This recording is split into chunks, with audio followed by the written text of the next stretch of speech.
3896।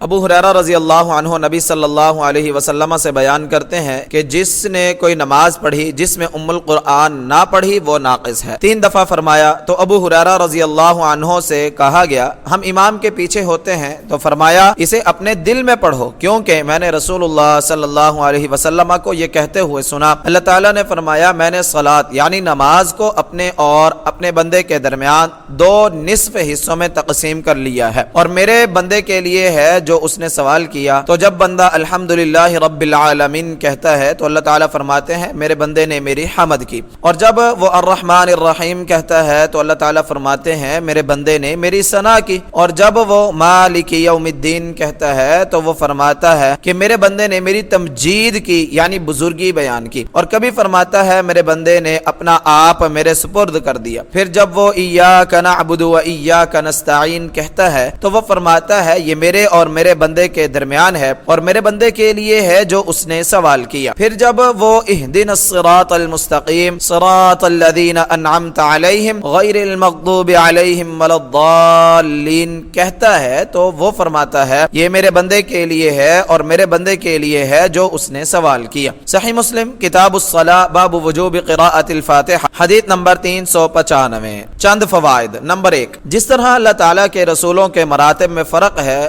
ان میں سے بعض سے افضل ہیں، ہمارے نبی کریم صلی اللہ علیہ وسلم پوری اولاد آدم کے سردار ہیں۔ اسی طرح سورہ فاتحہ تورات، انجیل اور قرآن کی ہر سورت سے بڑی سورت ہے، اگرچہ بہت سی سورتیں آیات کے اعتبار سے اس سے لمبی ہیں مگر عظمت میں یہ سب سے بڑھ کر ہے، جیسا کہ آیات میں آیت الکرسی سب سے عظیم آیت ہے، گو اس سے لمبی آیات بہت سی ہیں۔ نمبر 2، اس سورت کا نام فاتحہ اس لیے ہے کہ اس سے کتاب اللہ کا آغاز ہوتا ہے، نماز میں قراءت کا آغاز بھی اسی سے ہوتا ہے۔ قاموس میں ہے فاتحۃ کل شیء اولہ، ہر چیز کا فاتحہ اس کے اول کو کہتے ہیں۔ نمبر 3، اس سورت کا نام الحمدللہ رب العالمین یا سورۃ الحمد اس لیے ہے کہ اس میں اللہ تعالیٰ کی جامع حمد آئی ہے۔ نمبر 4، اس کا نام السبع المثانی اس لیے ہے کہ یہ 7 آیات ہیں جو ہر نماز یعنی فرض ہو یا نفل اس کی ہر رکعت میں دہرائی جاتی ہیں، نماز کے علاوہ بھی کثرت سے پڑھی جاتی ہیں، سنیے سورہ حجر آیت نمبر 87۔ نمبر 5، اس کے نام ام القرآن ام الکتاب القرآن العظیم اس لیے ہیں کہ اس میں مختصر طور پر قرآن مجید کے تمام بنیادی مضامین آگے ہیں، باقی قرآن ان کی تفصیل ہے۔ چنانچہ ابتدائی آیات میں اللہ تعالیٰ کی تمام صفات کمال، اس کی حمد، ثنا اور تمجید آ گئی ہے،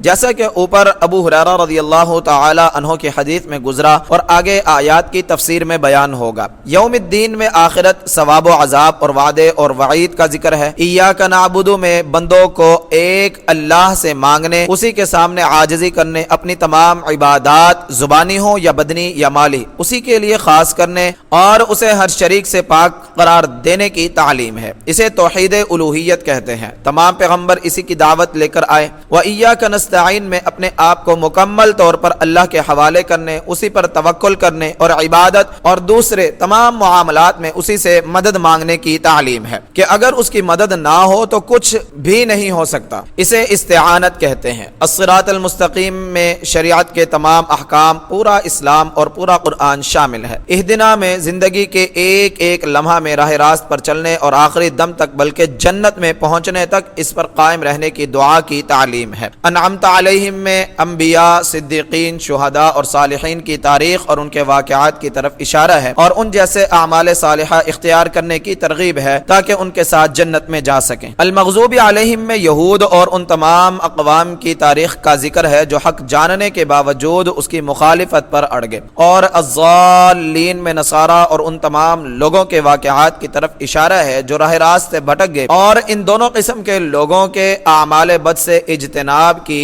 تلقین ہے تاکہ ان کے ساتھ جہنم میں جانے سے بچے رہیں۔ القاسمی، ان 7 آیات میں قرآن مجید کے مزید مضامین کا ذکر ہر آیت کی الگ تفسیر میں بھی آئے گا انشاءاللہ العزیز۔ نمبر 6، اس سورت کا نام صلاۃ اس لیے ہے کہ اللہ تعالیٰ نے فرمایا میں نے صلاۃ کو اپنے اور اپنے بندے کے درمیان 2 نصف حصوں میں تقسیم کر لیا ہے۔ اس کی وضاحت سورہ فاتحہ کے ساتھ فرمائی۔ معلوم ہوا جو صلاۃ یعنی نماز اس صلاۃ یعنی فاتحہ کے بغیر ہو وہ صلاۃ یعنی نماز ہی نہیں نہیں، جیسا کہ عبادہ بن صامت رضی اللہ تعالی عنہ نے رسول اللہ صلی اللہ علیہ وسلم سے نقل فرمایا، لا صلاۃ لمن لم یقرأ بفاتحۃ الکتاب، اس شخص کی کوئی نماز نہیں جو سورہ فاتحہ نہ پڑھے۔ صحیح بخاری کتاب الاذان باب وجوب القراءۃ للامام، حدیث نمبر 756، صحیح مسلم حدیث نمبر 394۔ نمبر 7، بعض لوگوں نے کہا ہے کہ پورے قرآن کے اسرار سورہ فاتحہ میں، سورہ فاتحہ کے اسرار بسم اللہ الرحمن الرحیم میں، بسم اللہ کے اسرار اس کی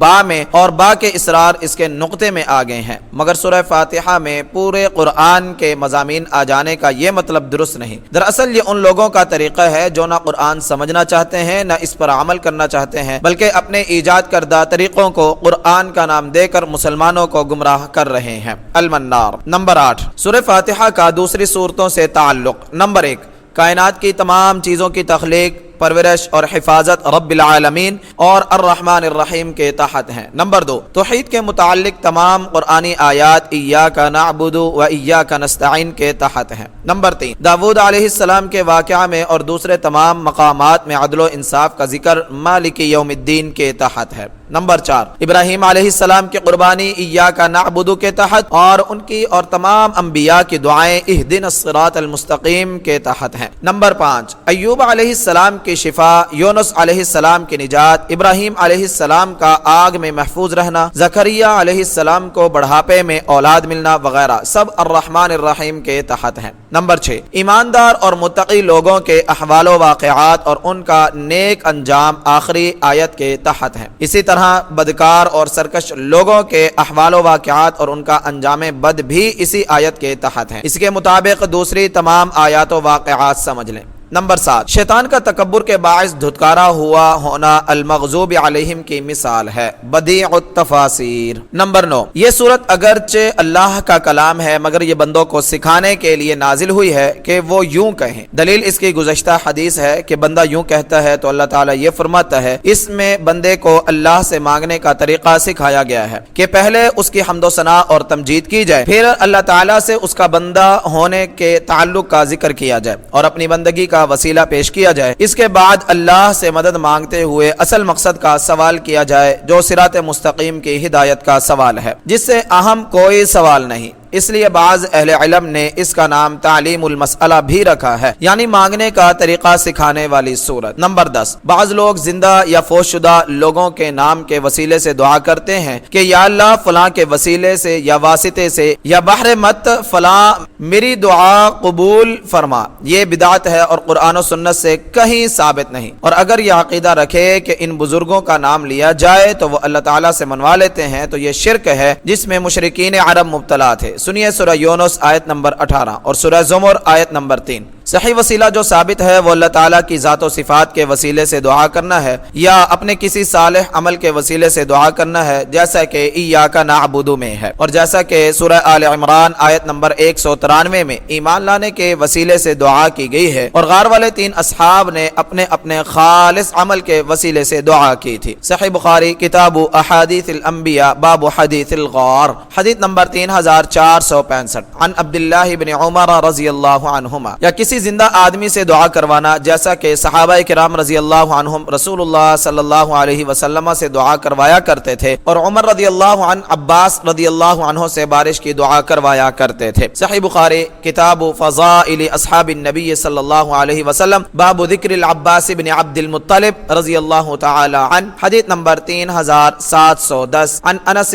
رضی اللہ تعالی عنہ۔ ان 3 صورتوں کے سوا وسیلے کی جتنی صورتیں ہیں کچھ بدعت ہیں اور کچھ شرک کے زمرے میں آتی ہیں، اس لیے ان سے اجتناب لازم ہے۔ نمبر 11، یہ صورت بہترین دم ہے۔ سام کے زہر جیسی خطرناک بیماری اور دیوانگی جیسی مشکل سے درست ہونے والی بیماری کا دور ہونا اس کی بے انتہا شفائی تاثیر کی دلیل ہے۔ میری ہمشیرہ ایک ٹانگ سے معذور تھی اور بیساکھی کے سہارے سے چلتی تھی، اس کی تندرست ٹانگ بھی بیکار ہو گئی، سارے گھر والے سخت مصیبت میں پھنس گئے۔ میرے والد صاحب کو ایک عالم نے سورہ فاتحہ کا دم کرنے کی تاکید کی۔ 13ویں دن ہمشیرہ دیوار کے سہارے سے ٹانگ پر کھڑی ہو گئی اور پھر اس کی ٹانگ بالکل تندرست ہو گئی۔ تقریباً 40 برس ہو گئے، آج تک وہ بیساکھی کے ساتھ اس ٹانگ پر چلتی پھرتی ہے۔ مجھے زندگی میں 2-3 دفعہ نہایت سخت بیماری پیش آئی، علاج کے ساتھ ساتھ گھر والے سورہ فاتحہ کا دم کرتے رہے، اگرچہ کچھ مدت لگی مگر اللہ تعالیٰ نے شفا دے دی، الحمدللہ۔